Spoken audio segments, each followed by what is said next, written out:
Өнөөдөр урлагийн тусламж үйлчлэгээ улсын 1-р төв эмнэлэг дээр 14 хоногийн хүлээгдэлтэй байна. Яагаад урлаг дээр ингэж их анхаарсан бэ гэвэл урлагийн тусламж үйлчлэгийг хэтэрхий их төвлөрсөн. Зөвхөн улсын 1-р төв эмнэлэг дээр үзүүлж байгаа тусламж үйлчлэгээнүүд дотроо хамгийн их хүлээгдэлтэй ийм тусламж үйлчлэгээ байсан. Тийм учраас бид нар урлагийн тусламж үйлчлэгээс эхэлсэн. Ингээд хоёрт ямар тусламж үйлчлэгээ байна гэдээ ингээд бид нар үе шаттай асуудлаа эренблээд шийдээд явах ийм зорилготойгоор урлагоос эхэлсэн. Урлагийн төсөл маань үнэхээр маш сайн амжилттай сайн хэрэгжсэн. За энийг ингээд дараагийн бас сайд дарга нар маань үргэлжлүүлээд одоо дараагийн шаардлагатай эмнэлгүүдэд ялангуяа аймаг орон нутгийн эмнэлгүүдэд урлагийн тусламж үйлчлэгээг үзүүлэхэд шаардлагатай дээд замын зарим нэгэн шээлгүүр өөрийг дурандах боломжтой дурангийн хэрэгслүүд дээрээс нь чулуу бутлах боломжтой аппаратаар нь хангаж өгч байна. Ингээд дахиад аймаг орон нутагт хүрэх тусламж үйлчлэгээнүүд дараагийн шатандаа гарч ийн гэсэн. Энийг л бид нэр төвлөрөл харуулах бодлогоо. Ард иргэдээ хүрсэн тухайн амьдарж байгаа бүс нутгаасаа төвөг чирэгдэлгүй тусламж үйлчлэгээ авах боломжийг бүрдүүлж байгаа бодлого гэж энийг яриад. Бид нар энэ дээр бүх төрлийн тусламж үйлчлэгээн дээр энэ арга хэмжээг авах ёстой. Сая 7 сард сайдаар томилогдсноос хойш хавдрын тусламж үйлчлэгээн дээр энэ дээр маш их анхаарч байна. Ангиографийн тусламж үйлчлэгээн дээр анхаарч байна. Хавдар судлалын үндэсний төв дээр орон нутгаас ирж эмчилүүлж байгаа хүмүүсийн 80% нь орон нутгатаа тусламж үйлчлэгээ авах боломж байна. Ангиограф өмнө сайд багтаа бүх бүсийн онцлогын эмчилгээний төвүүдэд худалдаа авалтыг хийж өгчөөд сайдаасаа буусан. Тэрнээс хойш өнөөдөр 3 жил өнгөрч байна.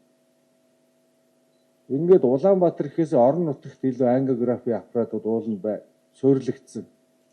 Гисэн хэдий боловч өнөөдөр нийт ангиографийн тусламж үйлчлэгээний 5% л орон нутагт хийгдэж байна.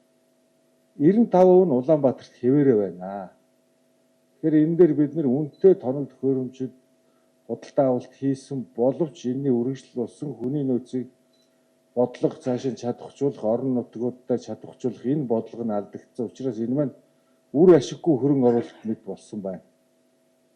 Гэх мэтчлэн бид нэр өнөөдөр энэ өчнөө хөрөнгө мөнгө зарж энэ худалдаа авалт хийж байгаа тоног төхөөрөмжүүдийг цаашдаа ашиглах багтаа байлгаад огтоосоо болохгүй.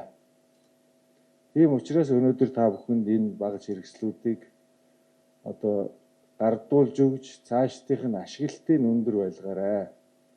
Бүх одоо хүчин чадлаар нь ашиглаж ард иргэдэд хүрэх тусламж үйлчлэгийг сайжруулж иргэдэд одоо эрүүл байх боломжоор нь хангаж өгч ажиллаарай гэж та бүхнээс хичээнгүйлэн хүсэж байна. Ингээд за өнөөдөр нөө эрүүл мэндийн яамны санхүүжилтээр одоо бүсийн онцлогын эмчилгээ болон аймгийн нэгдсэн эмнэлгүүд мөн одоо урдаашлалын эмнэлгүүд өөр шисийн замын дээд замын дурангийн бэлтгэлийн багжийг хүлээлт өгөх энэ үйл ажиллагаанд оролцож байна. За манайх л одоо Арангаа аймгаас оролцож байгаа. За манай аймгийн хэмжээнд бол одоо жилдээ 1200 орчим иргэд яг энэ төрлийн тусламж үйлчлэгээр амбулатороор үзүүлдэг. За мөн одоо 150 орчим хүн хэвтээ эмчилүүлж, дээрээсээ 120 орчим хүн бол мэдсэл эмчилгээгээр бол тусламж үйлчлэгийг авдаг байгаа. За энэ хүү төсөл маань одоо 3 шаттай бол хэрэгжиж 3 дахь шатын маань багжтаа хүлээлт өгж байгаа. За энэ төсөл хэрэгжих одоо үе шат болгонд тусламж үйлчлэгээний чанар болон хүртээмж нь бол улам нэмэгдэж байгаа. За энэ чинээгээр одоо иргэдийн одоо тусламж үйлчлэгээ авж байгаа байдал хүлээгдэл чирэгдэл одоо буурж байгаа зүйл тоо үзүүлэлт бол одоо жил ирэх тусам багч байгаа. Арангаа аймгийн нэгдсэн эмнэлгийн бөөр шийсний замын мэдслэлж Балжин Эрдэнэбаатарын Балжин. Тэгээ ер нь одоо 2022 оноос бол өмнө нь бол яг одоо энэ төрлийн одоо тусламж үйлчлэгээний бүхэл одоо иргэд Улаанбаатар хот руу зорддог байсан. За нэг болон хоёрдугаар үеийн төслийн хэрэгжилтээр тодорхой хэмжээний одоо бол иргэд маань орон нутгад энэ асуудлаа шийдвэрлэдэг байсан бол одоо энэ одоо төслийн 3 дахь үеэр энэ багжийн хангалт хэрэгжснээр одоо бүрэн дүүрэн одоо бас орон нутгатаас энэ тусламж авах нөхцөл болцоо үүсэж байгаа. За энэ өнөөдөр бөөр шишний дээд замын дурангийн багш тоноглолон чулуу бодлох багжийг хангах тэр багжууд тонголыг хүлээлгэж өгөх юм үйл ажиллагаа болж байна. Тэгэхээр энэ төсөл маань хэрэгжснээр нийтдээ 7 аймаг Улаанбаатар хотын 3 дугаар шатлын 2 эмнэлэгт энэ багш тоног оногдож байгаа. Тэгэхээр энэ аймагуд бол бөөр шээсний замын чулууч хөвчнийг эмчлэхэд чулууг нь бутлах багаж шээлгүүр болон бөөрийн чулууг бутлах тийм боломж нь байгаагүй. Тэгэхээр одоо жил болгон 30% нэмж байгаа бөөр шээсний замын чулууч хөвчнийг Улаанбаатар руу явуулахгүйгээр одоо ингээд 7 аймагт эмчлэх боломж бий болж байна гэсэн. Тэгэхээр энд бол дархан Эрдэнэт боотууд, өсвийн онцлогооны төвүүд, Өвөр хангай, Дорнод, Ховд аймагуд гэдэг өсвийн онцлогооны төвүүдэд хийж байгаа учраас бусад аймагуд нь тэр төвүүдтэй энэ тусламж үйлчлэгийг авах боломж нь нэгж байгаа. Тэгэхээр энэ наашаа явж байгаа урсгал маань, өвчтөнд үндэсж байгаа хүндрэл маань, чирэгдэл маань энэ хоёр дахин багаснаа гэж бид нар бодож байна. Баян өндөр. Дагвад орж. Урлаг амтлагийн төвийн 1-р эмнэлгийн төвийн дарга. Бөөр шээсний замын чулууч хөвчин бол ерөнхийдөө бидний амьдралын хэв маяг өөрчилж байна, хотсож байна, өдөржин машин сууж байна, хүний хөдөлгөөнгүй байдал бий болж байна. Бидний уламжлалт хүнс хэрэгэлдэх хүнс маань өөрчлөгдсөн. Тэгээ энэ байгаа байдлаасаа болоод хүмүүс жин нэмэгдэж байна. Бөөр шээсний замаар ялгардаг бодисын солилцоо электролизүүд өөрчлөгдөж байна.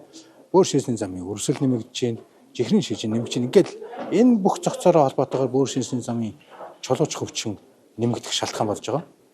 Тэгэхээр одоо энэ нийгмийн эрүүл мэнд бол энэ тал дээр ажилладаг хүмүүсийн хөдөлгөөнтэй байлгах, фитнесээр хичээллэх, их шингэн мөх гал ингээл бүх зөвлөгөөнүүд өгдөг. Харамсалтай нь одоо чулуугаар өвдсөн хүмүүсүүд нь чирэгдэл болоод наашаа ирэхэд төвхтэй байдаг учраас бидний өнөөдөр хийж байгаа ажил бол энэ чулуугаар өвдсөн хүмүүсийг яаж чиргэлгүйгээр орон нутагт нь цаг тухайд нь тусламж үйлчлэгийг үзүүлэх үү? Энэ тусламж үйлчлэгийг үзүүлэхээс өмнөх хүндрэлээс сэргийлэх үү? Ийм зорилгоор энэ төсөл маань ерөнхийдөө хэрэгжиж байгаа.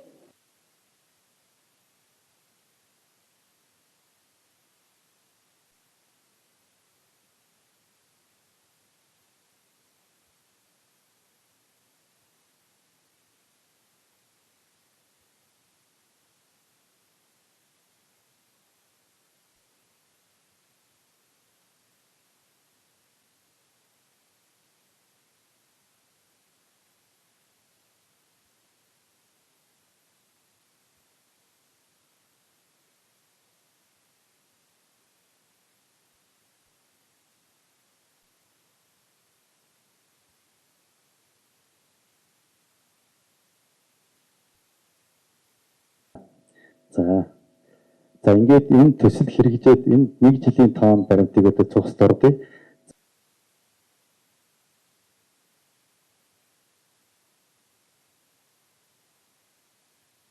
Санаа бол гэж гарсан байдаг.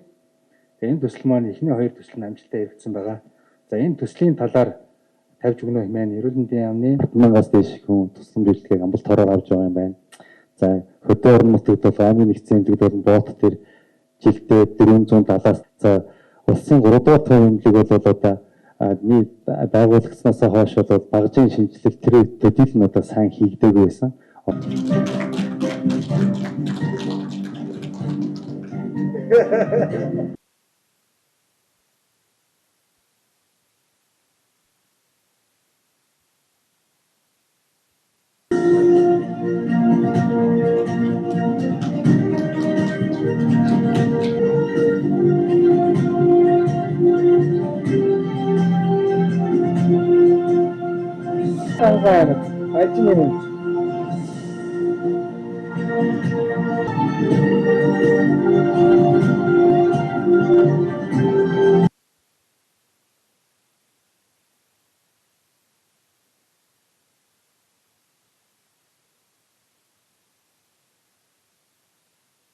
Дахин уул аймаг.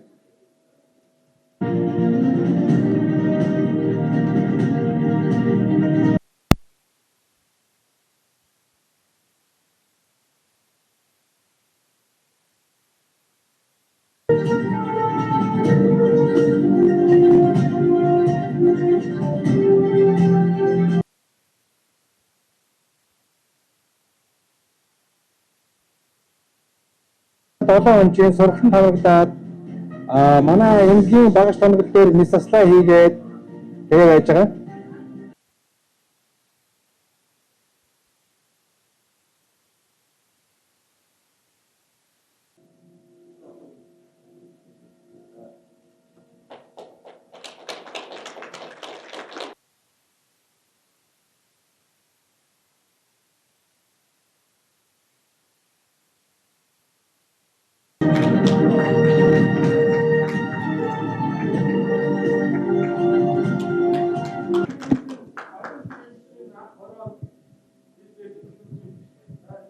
Би яг тэр тухай ярих гэж байсан.